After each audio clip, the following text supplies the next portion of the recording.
The chainsaw-toothed cutter bit into the line above my head before I even finished dialing 911, and I watched 30 years of my father's sweat turn to sparks in the afternoon sky. That was the moment I stopped being the man they thought I was, the broke, beaten-down widower with the overgrown lawn, and became someone they should have Googled first.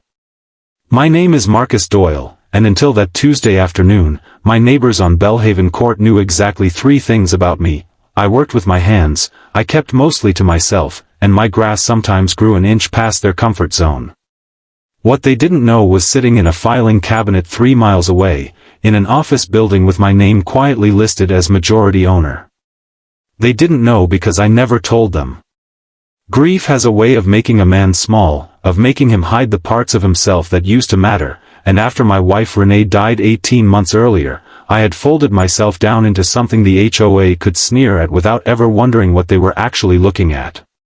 If you believe in second chances, if you believe people deserve grace even when the world's already decided who they are, hit that like button right now, drop a comment telling me you're watching, share this with someone who needs a little hope today, and subscribe to Kindness Corner, because stories like this one are exactly why this channel exists. The trouble had started small, the way trouble on a homeowners committee always does. A letter about my lawn. Then a fine.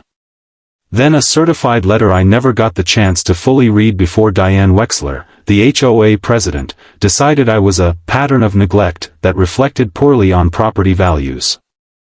I tried explaining that I'd been working 80-hour weeks since Renee passed, that my daughter Sophie needed me more than the hedges did, that grief doesn't leave much room for edging a driveway. Diane didn't want explanations. She wanted compliance, and when a man doesn't have the energy left to fight, silence looks a lot like defiance to people who've never had to carry what he's carrying. The fines piled up. $400 became $1,100, and when I couldn't pay it in the window they demanded, Diane found what she thought was the perfect weapon. She discovered, through some clause buried in paperwork nobody reads, that the HOA had authority to shut off utility access on a private easement running through my backyard, the one carrying power not just to my house but symbolically, in her mind, cutting me down to size in front of the whole cul-de-sac.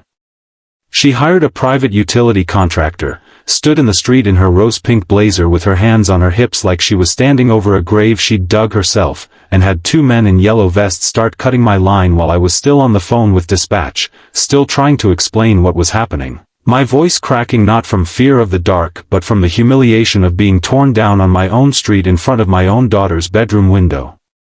What Diane didn't know, what none of them knew, was that 6 years before I ever set foot on Belhaven Court, I had built and sold 2 logistics companies, walked away with more money than I ever wanted, and quietly bought a controlling stake in a regional utility provider because Renee had asked me to do something meaningful with it. Something that would keep the lights on for families who couldn't afford to lose power in a heat wave or an ice storm.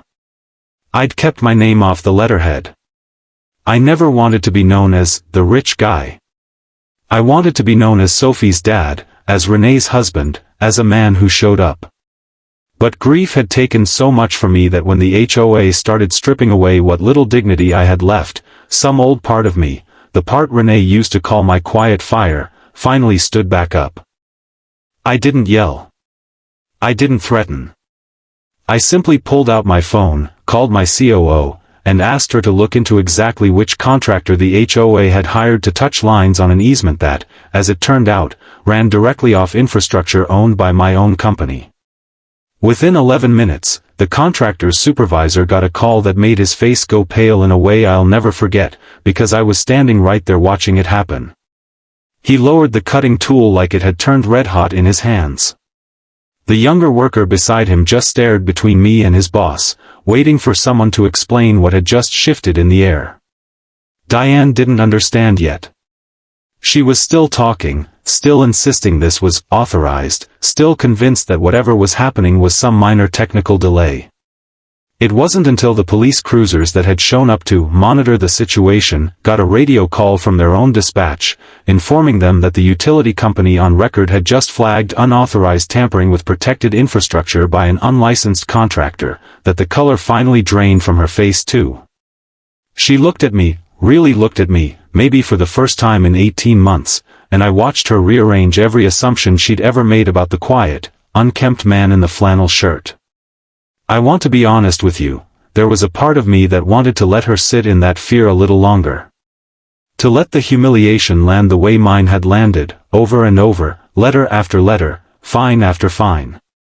But Renee used to tell me that power revealed at its cruelest is worthless, and power revealed with mercy is the only kind worth having. So instead of destroying Diane in front of the street, I asked the contractor to stand down, thanked the officers for their time, and quietly asked Diane if she'd be willing to sit down with me the following week, not as the HOA president and the delinquent homeowner, but as two people who'd clearly misunderstood each other in ways that mattered. That meeting changed everything. I told her about Renee. About the long nights after the funeral when Sophie would find me asleep in my truck because I couldn't bring myself to walk into a house that still smelled like her mother's perfume. I told her the lawn wasn't defiance, it was drowning. Diane cried, actually cried, and admitted she'd been so certain that rules were rules that she'd never once asked why a man might be struggling. We didn't become friends overnight, but something shifted, the fines were dropped, the HOA revised its emergency contact policy so no family in crisis would face what mine had faced, and Diane started, quietly and without announcement, checking in on elderly neighbors who'd gone silent behind their blinds. If this story moved something in you, if it reminded you that the person you're quick to judge might be carrying something you can't see, please take a moment to like this video and share it with someone who needs reminding that grace changes people more than punishment ever will. And before we go, I have one small request. Comment the word kindness below if you believe second chances are worth giving, even to the people who hurt us first.